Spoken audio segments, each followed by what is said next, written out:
நாட்டை வளர்ச்சி பாதைக்கு அழைத்து சென்றவர்களில் இவரும் ஒருவர் என்பதையும் வரலாறு குறிப்பிட தவறியதில்லை. பேச்சை விட செயலில் தனது திறமையை வெளிப்படுத்திய மாபெரும் பொருளாதார மேதையை இழந்து இன்று நாடே துக்கம் அனுசரிக்கிறது.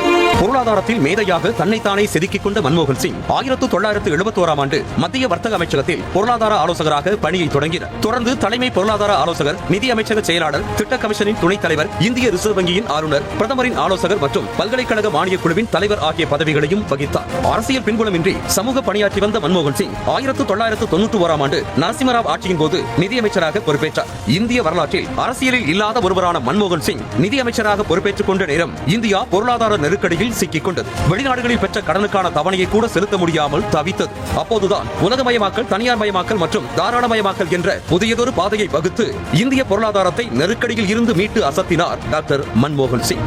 பின்னர் 2004ஆம் ஆண்டில் இருந்து 2014ஆம் ஆண்டு வரை இந்தியாவின் 14வது பிரதமராக இருந்தார்.